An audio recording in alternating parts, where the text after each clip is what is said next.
We hope you've been enjoying our Don't Get Screwed series of videos. They've been a lot of fun, but today we're switching gears and starting a brand new segment simply titled How to Win. And we're going to kick things off by focusing on buyers. Now, we've represented hundreds of buyers over the years, everyone from tech founders and international franchises to working families and small investors. And as you can imagine, some of these people are very, very smart. So in this new series, we want to reveal some of the secrets and tactics our very brightest clients have been using for years to get what they want or need without blowing up their budget.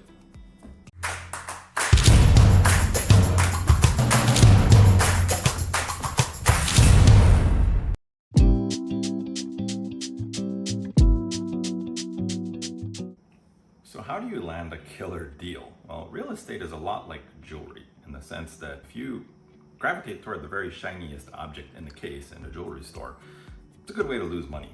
But if you want to save or actually make serious money, you're going to have to get your hands dirty, frankly. Just like combing through mud to find gold or like a killer diamond, the smartest buyers inevitably aren't afraid to take on something messy. Now, whether it's a funky home in the very best neighborhood or a large acreage property with trees growing all over the place and blocking what you know is going to be an amazing ocean view, inevitably the best deals usually result from being able to look past just a pretty face. I'm not referring to my own here. But my favorite version of this is when the seller's agent actually takes like garbage quality photos of the place, and worse yet, maybe they even just copy and paste like the Google Street View image. This crap actually happens, by the way, and you, Mr. or Mrs. Agent, you know who you are.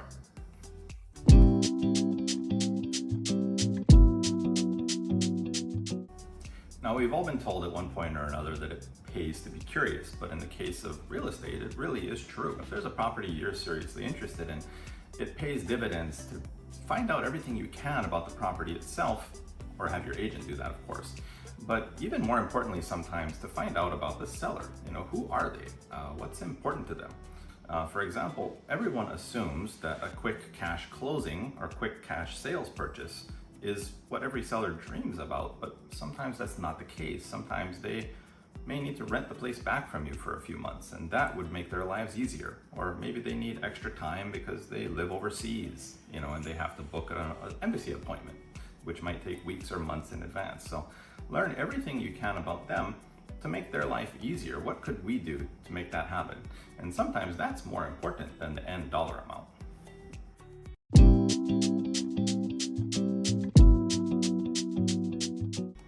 Making an actual offer on a property can sometimes feel like being in a silent auction, except you're blindfolded and have earplugs in. You might know what you're buying, but you may not know anything in terms of who else might be bidding on it. And sometimes you'll get hints on this from a seller's agent saying, oh, we've got competing offers coming in. Now, one way to avoid overbidding somebody else by $1,000, $10,000, or even $100,000 in a competing offer situation is to use what we call an escalation clause. It's an extremely powerful concept and one that your agent needs to understand.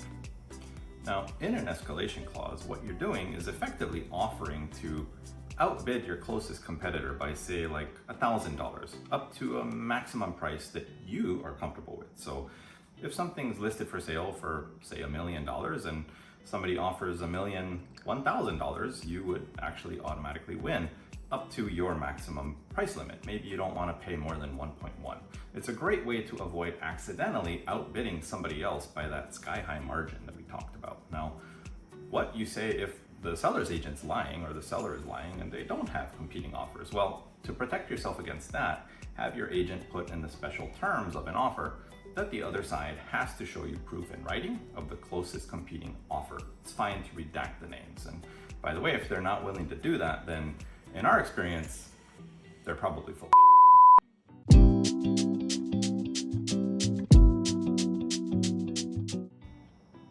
Meet Frank.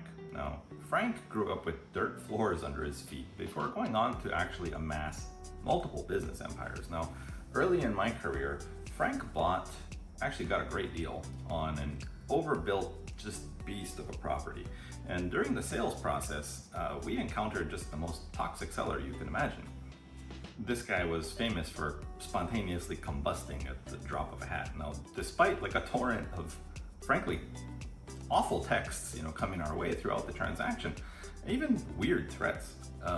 Frank actually remained extremely calm, and not only that, he actually treated the seller with respect and dignity, even finding little ways to give the seller small wins along the way, because Frank knew one of the most fundamental concepts of human beings.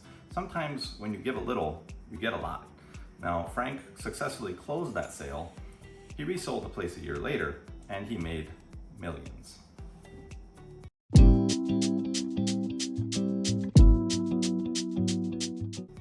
So let's say you make an offer on a property and you're too late. Somebody already got one accepted. Now, I'm gonna tell you right now, there is literally no downside, zero, to writing what we call a backup offer. So a backup offer essentially is saying, assuming the seller accepts it, if this happens to fall through with my existing buyer, we are actually officially married. Now, you actually are not stuck buying the property if this happens. You can in fact opt out, assuming your agent has negotiated an inspection period for you, for example. But they're great. You're not obligated to stick around. You can keep shopping. Now, what if there's already a backup offer on the property? This is a common scenario.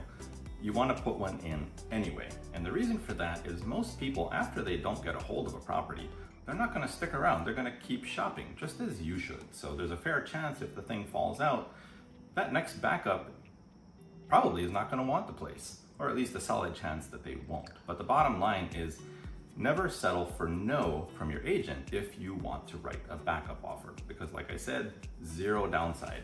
If they don't want to write you one, there's a pretty good chance that they're just lazy.